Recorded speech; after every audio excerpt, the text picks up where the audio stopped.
Nilibak ng mga kawal si Jesus. Dinala ng mga kawal si Jesus sa Pretorio, ang tirahan ng gobernador, at kanilang tinipon ang buong batalyon. Sinuotan nila si Jesus ng isang balabal na purpura.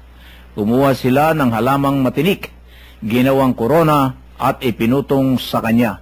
At sila'y patuyang nagpugay at bumati sa kanya. Mabuhay ang hari ng mga Hudiyo. Siya'y pinaghahampas nila ng tambo sa ulo, pinaglulurahan at palibak na niluhod-luhuran, at matapos kutyain, siya'y inalisan nila ng balabal, sinuotan ng sariling damit at inilabas upang ipako sa krus. Kuya Bert, lumalapit na po tayo roon sa pinaka-climax o sa pinaka-highest point of interest ng buhay at kasaysayan ng ating Panginoong Hesus sa pamamagitan ng mga ginawa sa Kanya at sa pamamagitan ng Kanya namang mga aral na ikinintal sa atin, upang sa ganon ay maunawaan ng sangkakristyanuhan kung ano ang nararapat na maging pamantayan ng Kristiyano sa buhay na ito habang tayo narito sa mundong ito, na hindi pala naman ito ang talagang daigdig natin at aring tirahan itong mundo na ito.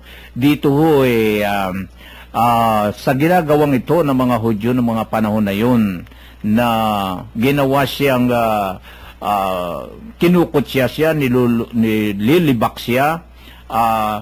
Sa panahon na ito ngayon na nakikita natin, pag tayo nakakakita ng ganito at may pagsangay ng maraming tao, marami ho yung nagsasabing kawawa naman yan.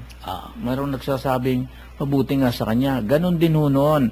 Sa panahon na ganito, na nakakita natin ang ating kapwa na nagdurusang ganito, ano ang nararapat na maging attitude ng mga tao bilang Kristiyano? Alam mo kuya, sa araw-araw na ginawa ng Diyos ay marami nangyayari dyan. Kahit doon sa mga mababang lipunan, no?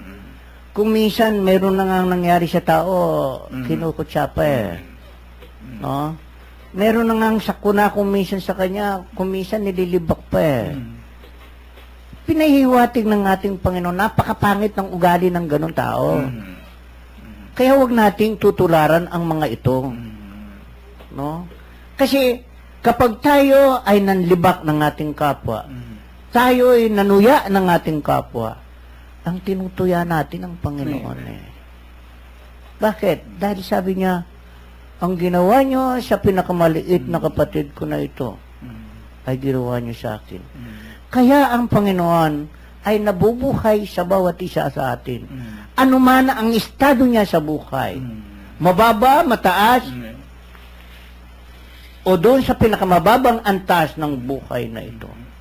Ang ating Panginoon ay nabubuhay sa bawat isa sa atin.